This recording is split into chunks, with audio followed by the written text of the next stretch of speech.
उत्तर प्रदेश की बात करें तो जानते हैं हर जिले की अपनी एक अलग ही खुशबू है, एक अलग ही स्वाद है। अब जरा सोचिए, क्या हो अगर इस पूरी पाक विरासत को, इस कुलिनरी हेरिटेज को एक नई पहचान मिल जाए।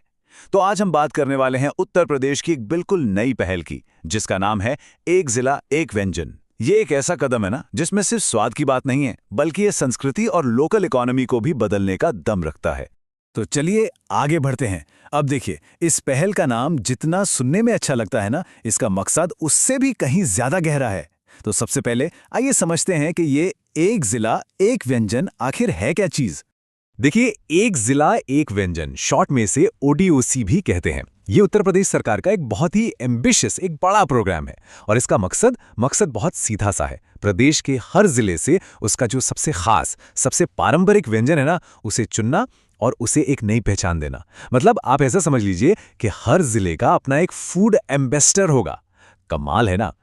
अब कोई भी इतनी बड़ी योजना जब शुरू होती है तो उसकी शुरुआत ही उसके विजन को बता देती है। तो चलिए अब जरा ये देखते हैं कि इस पहल का शुभारंभ हुआ कब और कौन कौन सी बड़ी हस्तियां वहां मौजूद थीं, क्योंकि इससे ही इसके महत्व का अंदाजा लगेगा। और इस पहल के लिए जो मौका चुना गया वो भी बहुत खास था। ये था उत्तर प्रदेश दिवस 2026 का समारोह। अब ये तारीख अपने आप में ही ये बताने के लिए काफी है कि ये कार्यक्रम राज्य की सांस्कृतिक पहचान के लिए कितना कितना ज्यादा अहम है। और इस पहल को जो हाई लेवल सपोर्ट मिला है, उसका अंदाजा आप इसी बात से लगा सकते हैं कि इसका शुभारंभ किसी और ने नहीं, बल्कि केंद्रीय गृह मंत्री अमित शाह ने किया। और हाँ, उस मौके पर उत्तर प्रदेश के मुख्यमंत्री योगी आदित्यनाथ भी मौजूद थे। तो यह साफ दिखाता है कि इस योजना को नेशनल और स्टेट दोनों लेवल पर कितनी सीरियसली लिया जा रहा है। तो ठीक है, अब हमें ये तो पता चल गया कि ये पहल क्या है और इसे शुरू किसने किया। लेकिन अब आता है सबसे बड़ा सवाल कि भाई इसका असली मकसद क्या है। क्या ये सिर्फ कुछ डिशेस को प्रमोट करने तक ही सीमित है या फिर इसके पीछे कोई बहुत बड़ा विजन छिपा है। तो असल में एक जिला एक व्यंजन पहल का अल्टीमेट गोल, इसका आखिरी लक्ष्य क्या है। देखिए, ये सिर्फ कुछ व्यंजनों को फेमस बनाने से कहीं कहीं ज्यादा है। इस पूरे मिशन को ना 3 सिंपल स्टेप्स में बांटा गया है। पहला स्टेप है पहचान करना, मतलब हर जिले में जाकर उस एक यूनिक डिश को ढूंढना जो पीढ़ियों से वहां की पहचान रही है, जैसे भाई मथुरा के पेड़े या आगरा का पेठा। फिर आता है दूसरा स्टेप, संरक्षित करना। इसका मतलब यह है कि हमें यह पक्का करना है कि उसकी जो असली रेसिपी है, जो उसे बनाने का पारंपरिक तरीका है, वो कहीं गुम ना हो जाए। और फिर तीसरा और सबसे जरूरी स्टेप है बढ़ावा देना, यानी इन कुलिनरी ट्रेजर्स की, इन पाक खजानों की सही ब्रांडिंग करके, मार्केटिंग करके इन्हें देश दुनिया तक पहुंचाना, ताकि वहां की लोकल इकोनॉमी को भी एक बड़ा बूस्ट मिले। एक जिला एक व्यंजन, इसमें उत्तर प्रदेश के 31 जिलों को उनके सबसे फेमस पकवानों से जोड़ा गया है। समझिए, यही वो नक्शा है जो हमें इस जायकेदार सफर पर आगे लेकर जाएगा। तो ठीक है, अब जरा इसमें गहराई से उतरते हैं। सबसे पहले तो ये समझना जरूरी है कि आखिर इस पहल के पीछे सोच क्या है। देखिए, एक जिला एक व्यंजन ये सिर्फ एक लिस्ट नहीं है, बल्कि इसे एक आंदोलन की तरह समझिए। इसका मकसद बड़ा सीधा है। हर जिले की जो अपनी खास खाने पीने की विरासत है, उसे पहचान दिलाना, उसे आगे बढ़ाना। ये एक कोशिश है कि जो लोकल फ्लेवर्स हैं उन्हें एक बड़ा प्लेटफॉर्म मिले।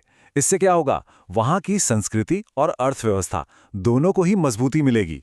तो चलिए अब अपना ये सफर शुरू करते हैं और शुरुआत करेंगे राज्य के पश्चिमी हिस्से से।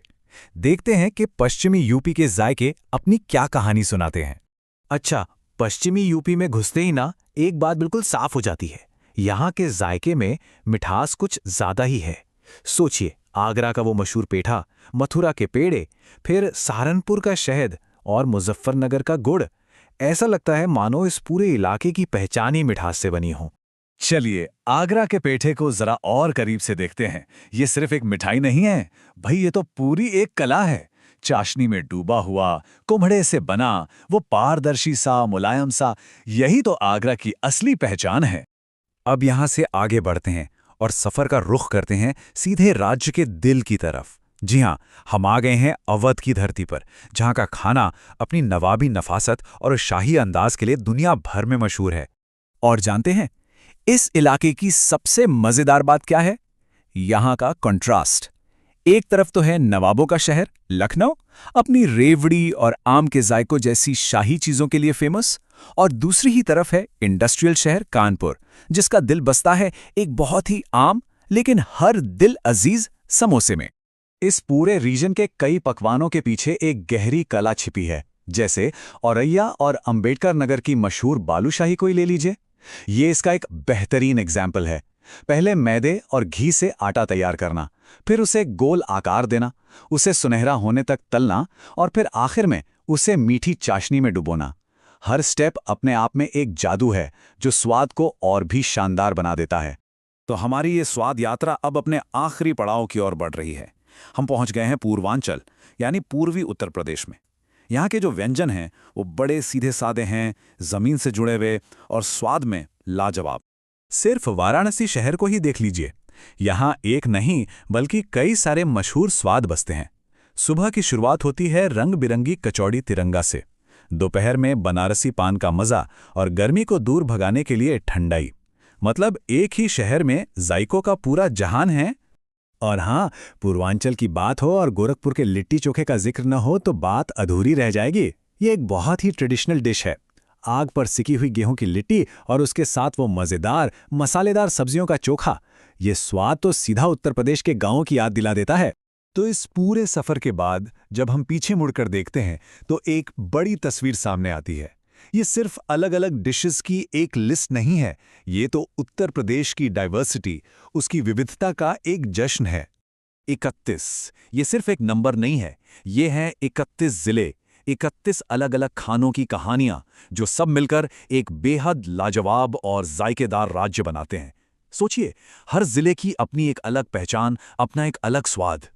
कहते हैं ना कि किसी भी कल्चर को समझना हो तो सबसे पहले उसका खाना चखना चाहिए, और उत्तर प्रदेश के ये जायके हमें सीधे सीधे वहां की गहरी और रंगीन संस्कृति से जोड़ देते हैं। तो हमारी ये स्वाद यात्रा भले ही यहाँ खत्म हो रही है, लेकिन जायकों की दुनिया का तो कोई अंत नहीं होता।